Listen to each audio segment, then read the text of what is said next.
Man, I cannot explain to you how excited I am for this season. I am Tuna from the First and Tuna podcast. This is our official kickoff stream for the Rams 2025 season. I want to set the stage. I want to set the stage for you. That's how excited I am. I can't even talk. Hear me out. 154 days, 2 hours and 5 minutes. That's the amount of time the Rams have for this season's campaign to fight their way back for a Lombardi trophy. Number 3 in franchise history, number 2 right here in Los Angeles. There are legacies on the line. This is not your standard Super Bowl or bust because, they had a big spending offseason or, they got a big name quarterback, so the window's closing. No, there's legacies on the line. Matthew Stafford has been rewriting his career trajectory since that 2021 bomb to Van Jefferson in the opening week. Winning the Super Bowl that first season, he's gone from stat Padford to Hall of Famer, in my opinion. Sean McVay has redefined himself from boy genius to number 1 play caller and top culture setter in the NFL. Chris Shula is trying to set his own path, his own legacy, stepping out of the shadows of his grandfather's perfect season in Miami to show that he can set his own perfect defense, a Lombardi defense here in Los Angeles. Countless players working in contract years, assistant coaches probably going to be getting a head coaching spot per McVay tree style. Somehow, some way, all these pieces are working towards one goal, one thing in mind. That's February 8th in Santa Clara, 154 days, 2 hours and 5 minutes from tomorrow's kickoff. This is the First and Tuna podcast. You are here for the 2025 Rams kickoff episode. The season is tomorrow. We are going to be in the building. I literally am. I'm excited. If you can't tell, I'm about to bounce off the walls here in a second. But we're here. Today's episode is going to be short and sweet. If you follow us on Substack, you already know that we have already uploaded our 5 things, our 5 storylines to pay attention to tomorrow. Obviously, you're going to pay attention to the game. But what this is a kind of a game day guide. Like, hey, from me as a independent journalist, what are the 5 things that I think are going to be the most important to watch for a Rams victory? That's up on the Substack. Give that a follow. We're doing that every single week. Some other housekeeping items before we jump into the topics. My little sign here. Shout out to Action Engraving. This is my my prized possession now. If you have not followed them, they are actually our first sponsor of the podcast. For the first month, we're highlighting these guys. They do all the cool LA Rams chains that everyone's rocking at games. Hit them up on IG. That's at Action Engraving. Shout out to them. And another thing, hit us on Substack. Follow LA Rams fans on Instagram as well. We are collaborating with them all season long. Woo! We're here. I'm excited. Man, we're going to be in the building tomorrow at SoFi. We're actually going to be rolling in on the buses with World Tour Rams. They got some party buses rolling to the tailgates. So we'll be on site hanging out with all the tailgaters in the pink lot. We'll be annoying as hell on Instagram and TikTok, showing off all the fun that's happening. If you're not going to be there, why? The answer is why. If you're local, hell, if you're in California, how do you not have plans already?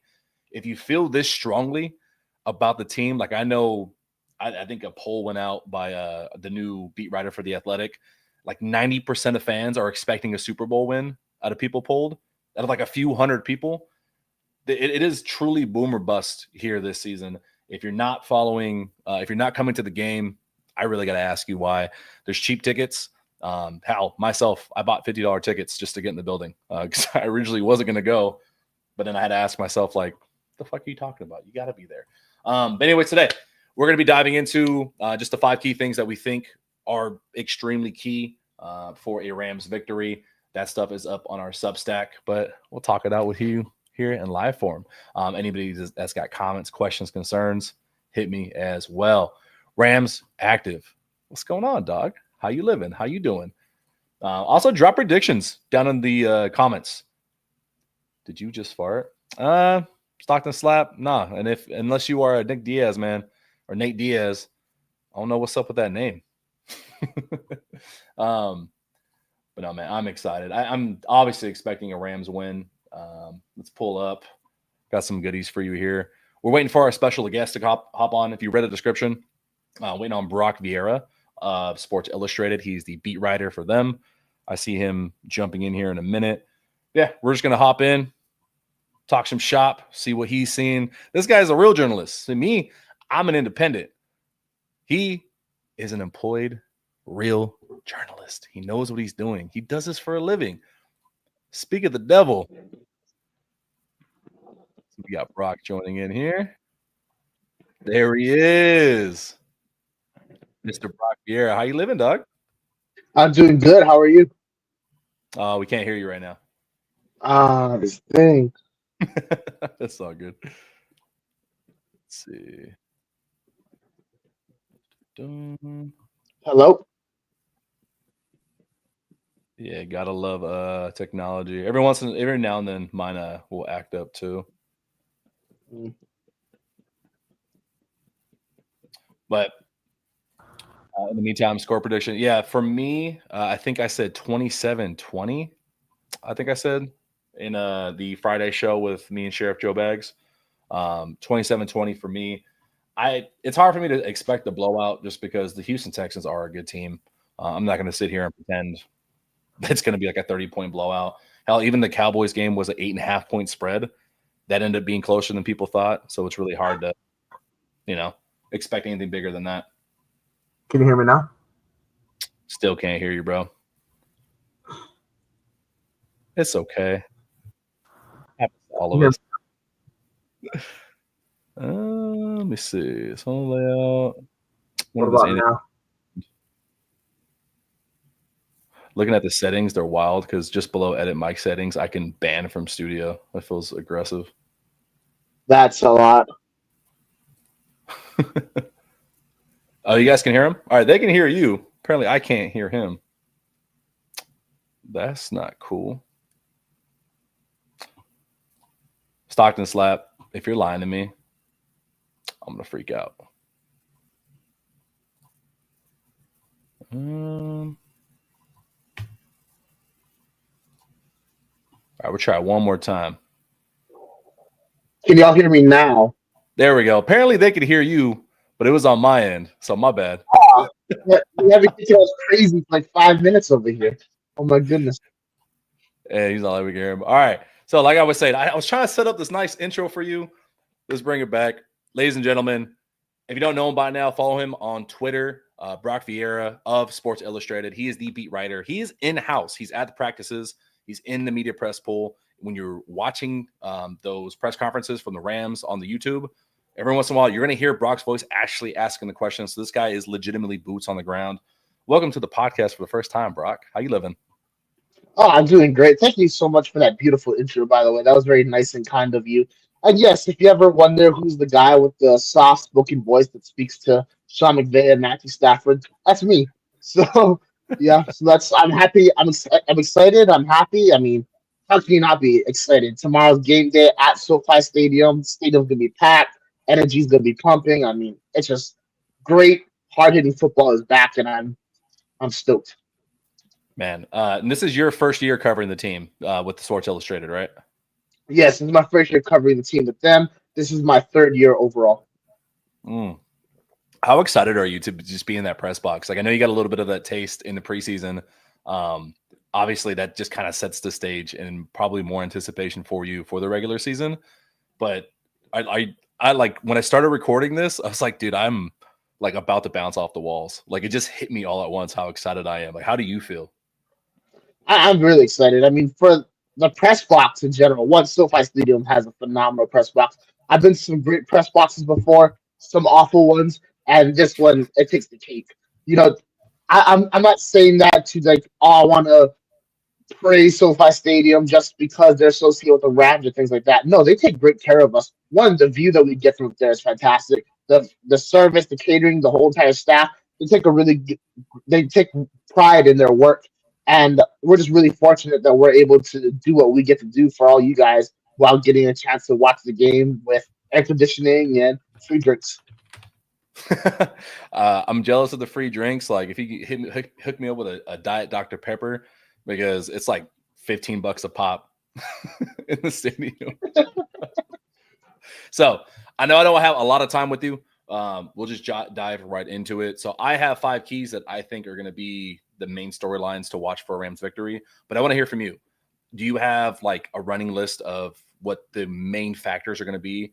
What do you think is key for the Rams victory, or just overall predictions, man? You're inside with the team, so what are you expecting? Yeah, so I do have mine, and I will be releasing all of my observations, predictions, stuff like that tomorrow morning on Sports SI. So you guys check that out. But for this game, it's going to come down to several key factors. One, game planning and strategy. Of course, the Rams know who they're going up against in DeMeco Ryans. Ryans was the 49ers defensive coordinator and a 49ers assistant for a variety of years.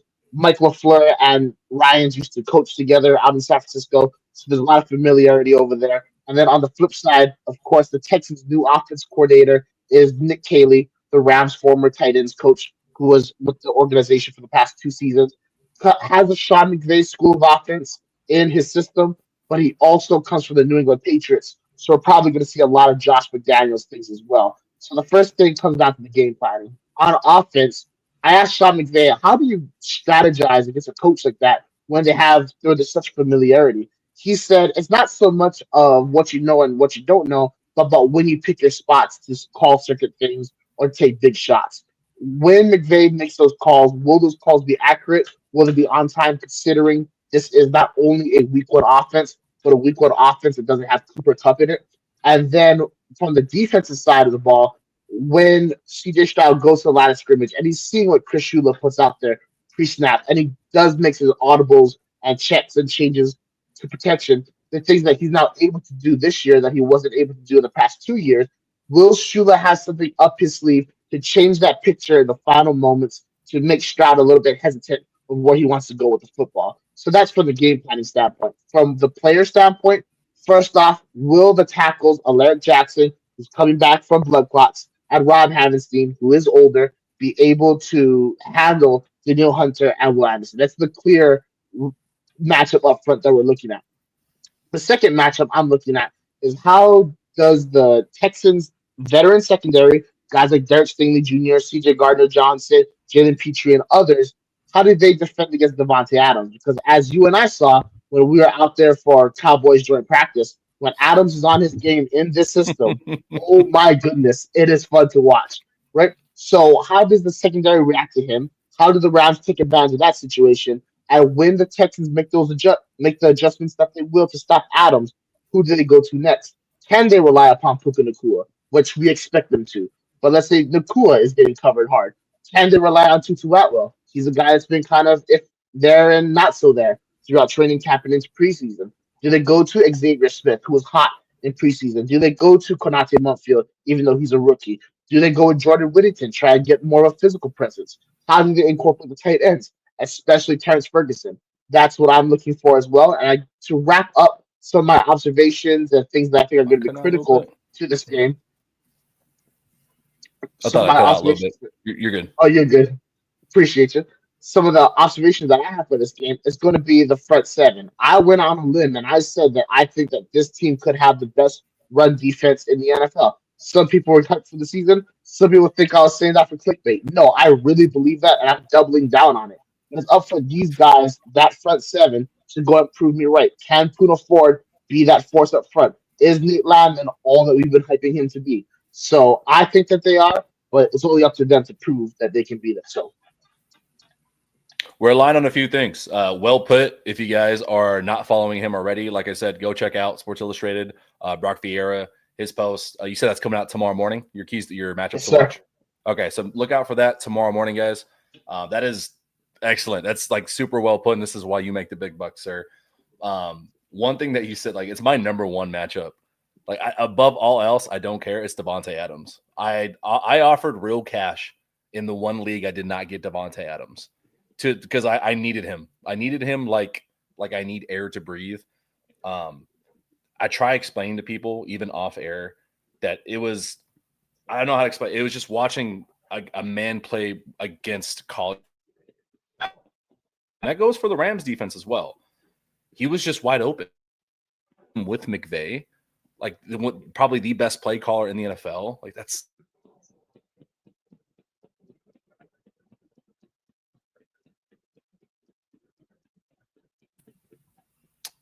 Did I cut out there? A little bit, but I stuck with you. Yeah. I'm just hyping up Devontae Adams.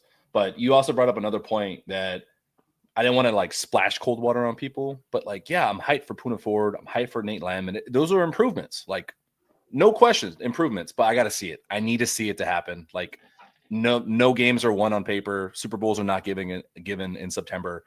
From the get-go, from play one, they have to be an elite run stopping defense. Like they have to start fast. Do you expect them to have any semblance of a slow start, or do you think those are kind of years behind us now? I think those are years behind us because they already had the slow start, and that was with Matthew Stafford being out, which you and I witnessed, right? Jimmy Garoppolo stepping in, and while they had a great performance against the Cowboys in joint practice, when I was at the joint practice against the Saints, we saw a product that didn't come close to resembling the success out in Oxnard. They did run a simplified offense because they do play the Saints against. They didn't want to give away too much of their playbook, but you saw the frustration start to set in when you have to go back to their basic packages. When some of those throws required that Matthew Stafford touch, so they kind of went through all that as a team because obviously the defense was a part of that. And then when Matthew Stafford came in, not only did he jump right back into the fold of things within like 2 days of his return, he was humming the ball throughout those first initial 48 hours. So that was like an initial chin check for that defense. I think because they had not only the slow start with Garoppolo, but also that chin check with Stafford, I think they're going to be ready to roll come Sunday. I love it, man. And then last thing, because I don't know how much time I have left with you. Last thing, We got some time. it feels like it doesn't matter what positivity I post about the offense. Everyone's there's some fans that seem worried. They're like, just get the ball to Stafford's hands. Like just don't let him get hurt. Like everyone's acting like he's fragile. Like they're rolling him out there like the SpongeBob guy with the broken leg. Like it's Matthew Stafford we're talking about. Like even if he does have an injury about it, and you're not really going to see it hinder him unless it is extremely serious, like ribs broken type shit.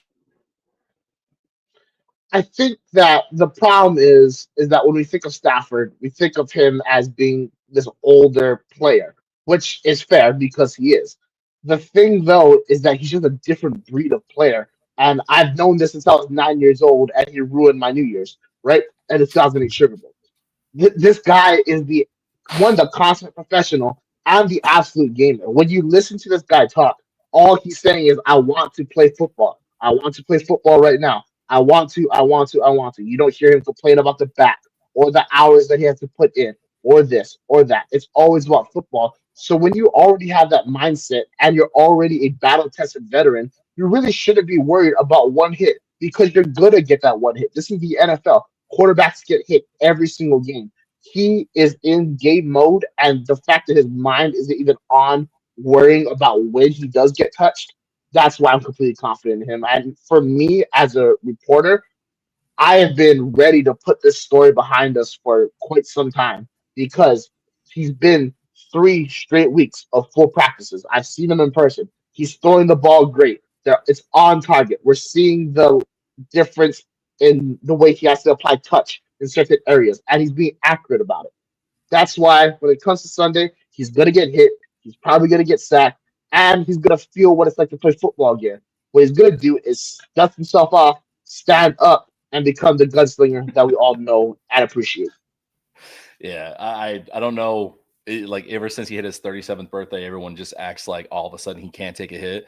Like obviously they're not rolling him out there thinking like, all right, let's try to get through 17 games of him never being touched. It's a little bit ridiculous. Thank you for saying that. It does make me feel a lot better. From what you've seen with Kyren Williams, I think that was a big storyline prior to the draft and prior to his contract extension. A lot of people were worried about like, hey, are they gonna upgrade the running back position?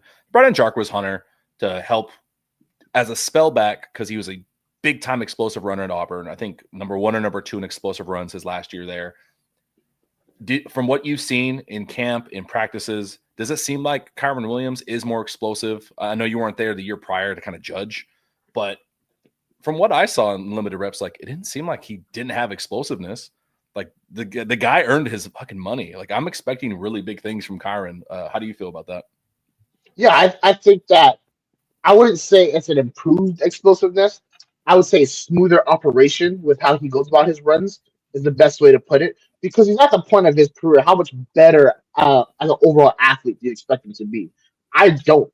I think though he's going to grow in intelligence because we have seen that stride so far. Sees holes a little bit better, makes cuts with better timing, things of that nature. That's going to lead to improved production. But we talk not we some talk about Kyron Williams like he's this mundane average running back. This guy is an NFL All Pro. In the 2023 season, when he played like what 12, 13 games, he was third in the NFL in rushing. The only guys ahead of him were Derrick Henry and Christian McCaffrey. Last year, yes, it was a product because he had a high volume of carries, but he was a 1,000 yard rusher again.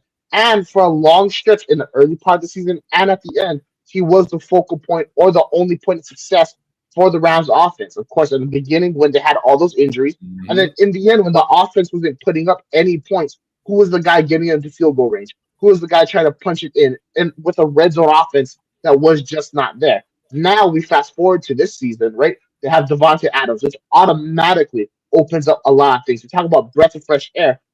Devontae Adams was the air that was needed for this Rams offense to come alive again. No offense to Cooper Cup, but we knew what he was going to produce, and that product was on a downhill slope at the end of his Rams tenure. That's fair. That's That's just fair. the facts of it because of the injuries and everything, right? And then you bring in Adams, who's already a naturally larger target, who has the mental capacity of a Cooper Cup, who has played in the system before with Matt LaFleur, who has played with a quarterback that understands touch and timing, so he knows what to accelerate or throttle down or do this and that, right? And then you pair them with Puka Nakua.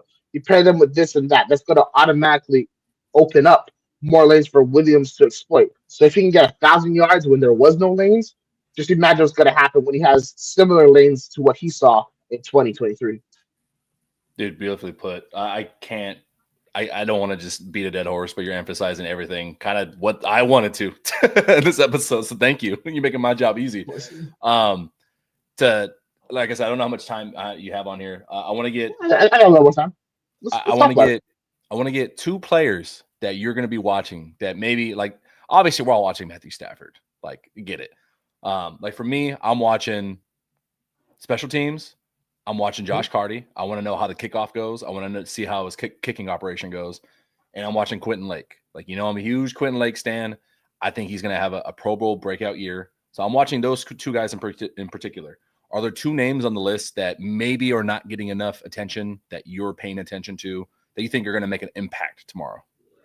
I do, but before I get into that, I just want to say that when it comes to Quinton Lake, I was going to name him before you did, and the reason why, one in cap, he's just been incredible. He's fast on blitzes, he's great in coverage, and now that he doesn't have defensive play calling responsibility anymore, that belongs to Nate Landman. He can assist in coordinating the secondary as well, almost like another Coach Aubrey Pleasant on the field, right? Positive Mm, guy, articulate, intelligent, able to scheme everything up. And then he also is able to focus on his game more in particular. He can focus on some of the details that he might not have the time to last year when he's calling the entire play call and figuring things out. So that's why I'm really excited about Lake. I asked Chris Shula about him. He said he's a linchpin. He does everything that they need. He's like a third linebacker, an extra defensive back. That's the kind of player that he is. So I expect him to be utilized in various ways to take out certain areas or important targets for the Texans. With that being said, let me transition to your question. And it's a similar answer to yours for my first guy. That's going to be Jalen McCullough or Tank McCullough, as I like to call him. He mm, is one of those versatile players. I asked Chris Shula when he built his defensive secondary, where does that argument of versatility versus specialization, like where does he find it? And on what side of that line does he stay? And he talks heavily about how versatility is such a key for his defense. I mentioned McCullough by name. Obviously, Cam Crow is on a contract year. I think we're going to see Cam Kitchens in the deep third area. So McCullough is going to be able to get play a little closer to the line of scrimmage. Not exactly sure where he's going to be on the field, but definitely when it comes to making downhill tackles, when it comes to filling gaps, when it comes to keeping the flanks not exposed to the outside run or the quick screen, I think that's where he's going to jump in. I think that's going to cause a lot of issues for Nick Caley and his offense. My second player that I'm looking at is on the offensive side of the ball. It's going to be Kyron Williams' counterpart, Blake Corum. I spoke to Corum last week, and I asked him what's the difference between last year and this year, and he said that the game has slowed down for him. Now I know what you're all going to say. That's the most cliche athlete line of all time, but he says it because he believes it, and then you see the product he's been putting on the field. He's been faster than we seen last year. His ability to cut is still elite. We're seeing a product that resembles what we saw from Michigan. And when I did his scouting report a couple years ago, what I always wrote was this: he's such an intelligent runner who understands blocking schemes. He's able to put himself in position to fly through holes before they open, and that's what we're seeing so far in training camp. I think that's going to be an addition, a supplement to this offense. It's going to be that little wrinkle that's going to be able to open everything else up for them. You got a fan club going in here, man. Hey, Zeus 50 I appreciate says, that. Thank you. love reading your stuff. It legitimately is good stuff. I mean, as an independent, I don't have someone above me, so I can talk some shit. There's some people and there's some publications that do a lot of clickbait, that do a lot of rage bait. Some people are in-house at other organizations. Like I see some East Coast stuff, and I'm like, I don't know how you guys do that, but from the moment I met Brock at training camp, read his stuff, it's with heart. I mean, it's like he actually gives a shit about the team, and he actually wants them to do well, and he's not out here trying to do hit pieces. God damn, I can't talk today. But no, that's I know it's a cliche what you said about Corum, like, oh, everything's slowed down, but you don't want to hear the opposite. You don't want to say like, oh yeah, man, shit's getting faster out there. I actually don't know what the fuck is happening. Yeah. my favorite, I forgot their entire playbook. My bad. my favorite cliche is like 15th year guard says, I'm in the best shape of my life. I'm feeling great ahead of free agency. That's my favorite cliche. Yeah, that's how you know he's got to play 4 games max, and we're gonna call it a day. Is when somebody says I feel as best I've ever been, like that, and then you're not really sure what you see on the practice field, and then that's gonna translate. Now I know when I say that, people are gonna think like, well, didn't Matthew Stafford say that? Again, 3 straight weeks before practices, he's putting the ball on the money. So that doesn't count for that. But just wanted to add. Yeah. Hey, not every 37-year-old father of 4 has an amortal chamber. God knows what that thing was doing, but he was in there. I saw it. It was an eyesore. I'm not gonna lie to you. So turns out the company, the camper, I guess that they put it in, that's not part of the thing. No, that's just the thing that they use to transport the actual machine. So they're like taking it around for like press tours and stuff and trying to expose it. That way people will try and purchase it, stuff. Also, like to shout out the Rams director of sports performance and medicine. I hope I got his title correct, Reggie Scott, because as the Rams have said, he's always bringing in unique stuff to help with players' treatment. And that's why you see them have such long-term success, is because they're always evolving their stuff, even on the medical side. So yeah, I'm imagining Reggie standing over Stafford while he's in the amortal chamber. He's got like those therapy, yoga, meditation like crystals where he's just doing the tunes, the high pitch frequencies over Stafford, praying over him. No, I mean, I think he generally thought like a sweat treatment would like help. He'd light a fire in the field and put a tent up and see what get this thing rolling. Like he's not the ayahuasca trips. I didn't say he'd go that far. Definitely within, was that ABA or whatever regulation there is for medicine, whatever exists in that realm, he's willing to go. That's what I'm saying. Okay. Yeah, man, you got a fan club going, man. I don't even get my own channel love like this. Shelby said Brock rocks. He really is friendly, answering all my tweets. Look at you, Brock. Thank you. That was very nice of you. Yeah, in a short time, I feel like the Ramley is getting accustomed to you. It's going to be a very fun season having your stuff. Jesus says run the ball behind Kevin Dotson's ass and would be good for week 1. That's fair. I concur. So funny enough, I'm not trying to say it just to say it, but I did just speak to Kevin Dotson, and some of the things that he said is going to be on my piece coming out tomorrow morning, Takes from the Trenches. I spoke to Kevin Dotson. I got some stuff from Larry Jackson, from Tuna Ford, just kind of give you guys what their mindset is going into this game. And something that I wanted to touch on that Kevin Dotson said was, one, he's very happy that Coleman Shelton is back at center. I know plenty of people have been asking why did they bring Shelton back, considering what people saw from Chicago and during his Rams career stuff. Exactly, it's everything up here. Yeah. Matthew Stafford trusts him. The offensive line trusts him. Also, his ability to combo block and how the Rams are starting to design their penetration up the field. I'm really liking what I'm seeing.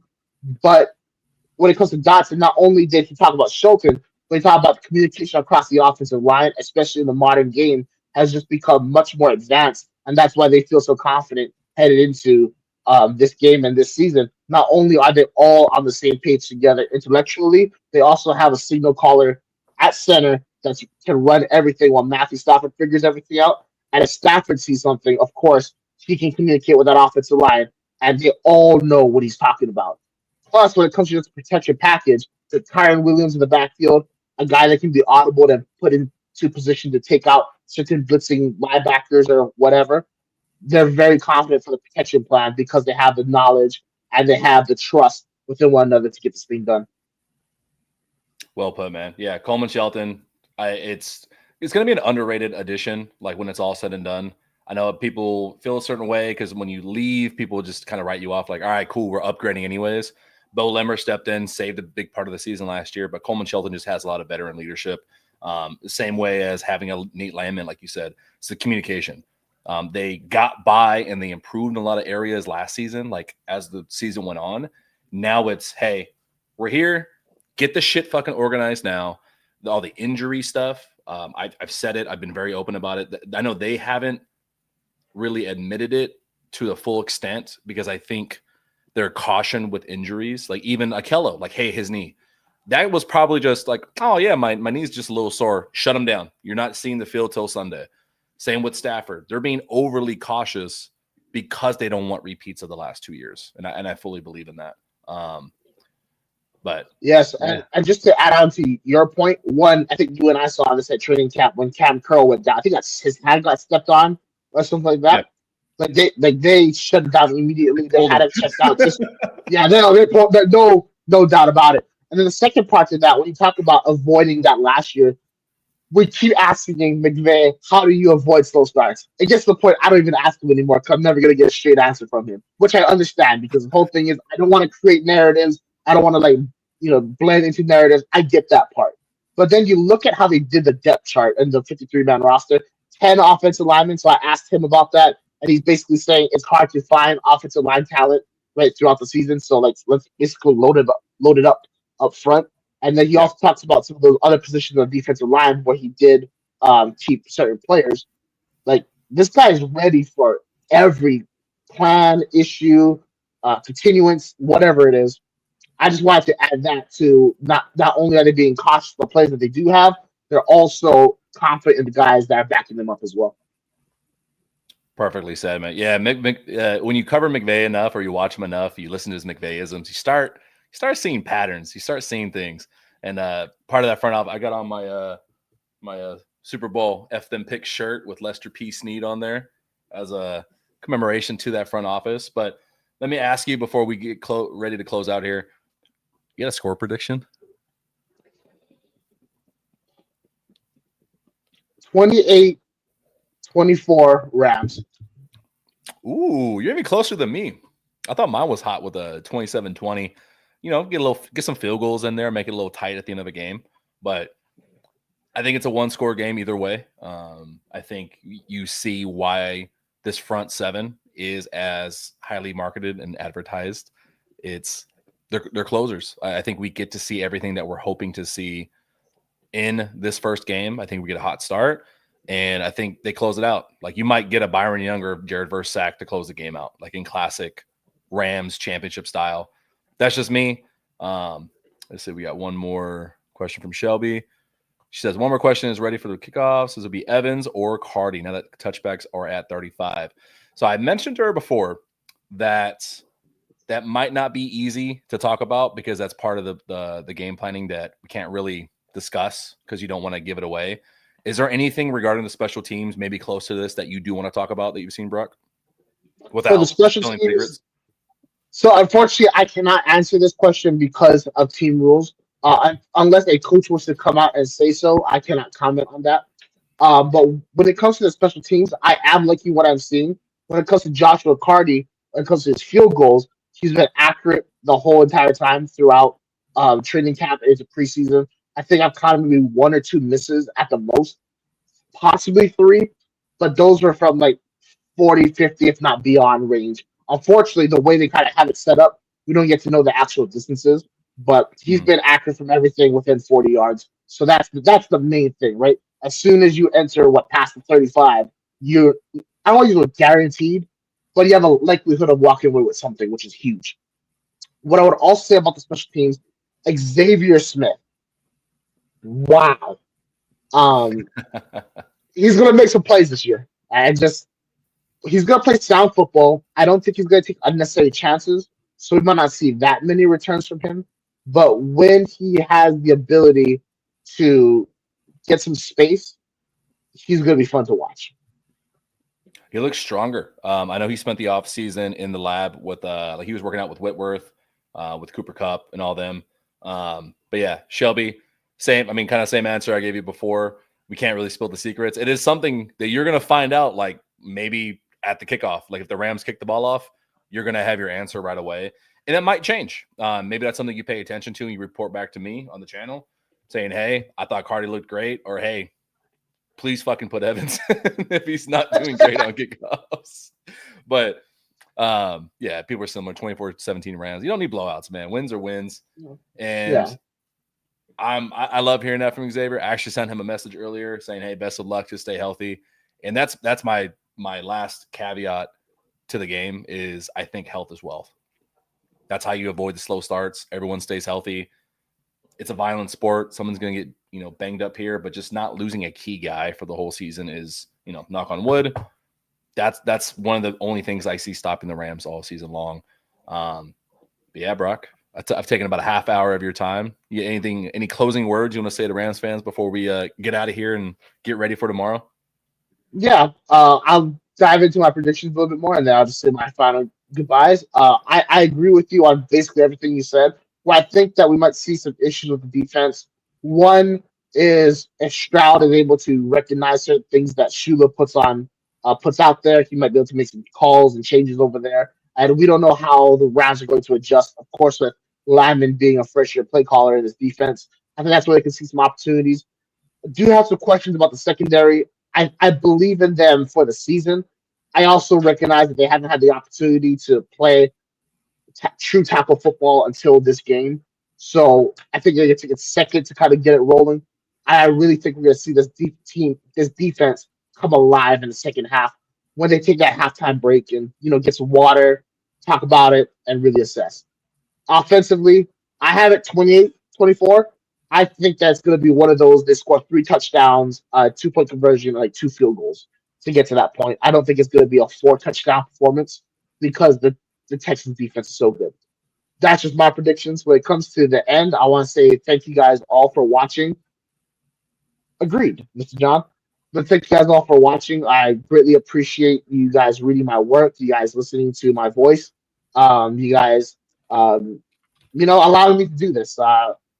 I have learned what the Ramley means to people, and it's a special place. And I'm happy that I get a chance to help you guys out with your fandom, and I look forward to doing my best to give you the best coverage you guys deserve.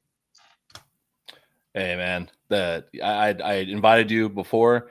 If you get a chance to, we will be at the tailgate. Come swing by, walk amongst the people, walks amongst the common folks. That is the Ramily. No, everyone's super nice. Like they do not care if you are the biggest Rams fan or not. Like I've seen opposing fans get free drinks and free food. It's honestly one of the funnest tailgates I've ever been to in any stadium. Definitely swing on by if you can. On the screen, that's his Twitter. That's where you're going to get most of the updates from Brock. He is one of the best people that you can follow on Twitter. I will not call it X. I will not call it by its stripper name. I will call it by its legal name. That's Twitter. That's at Brock Vierra. That is where you're going to be getting all the updates from him. And yeah, man, that's all I got for you. Like I said, I do have those same concerns as well in regards to the tackling at the forefront. I kind of expect a repeat of the Vikings game where they came out, not the playoff one, but the regular season where it was like Thursday night. Yeah, it was like 14-14 right at the gates, like in the first 8 minutes, and then it just completely slowed down once the defense caught back up. I would not be surprised if it's something like that. There's just a lot of star power on both sides of the field, and dude, give SoFi a show. Get an Adams touchdown, get a long Kyron run in there. You know, we'll see some CJ Stroud singing it around. Like, if you're a football fan, I mean, yeah, you don't want the Texans to win, but hey, that's good quarterback play. Get to watch some good NFL football. 200 yards from Matthew Stafford, and he breaks 60,000 for his career. 60,000. He is, God, what is it? I did a piece on that. He's like X amount of touchdowns from getting in like to 7th or 6th. Him and Devontae Adams, they're both going to be climbing in the top 10 in a lot of stats this year. So there's a lot of historic things happening this season. Yeah. Anyways, we are getting out of here, ladies and gentlemen. Thanks for joining us. Give us a follow. Hit that Substack. That's First and Tuna on Substack, and follow Brock Vierra. Look out for his stuff on Sports Illustrated. And as always, everyone keep stacking. See you tomorrow at SoFi. And we'll end the stream. There's going to be a weird delay here because the stream always ends like 5 seconds after I hit it. So bye, everybody. It's still ending. I hate this shit. But no, thanks for coming on, man. I appreciate you. Of course. I appreciate you having me on. It's always fun talking around football.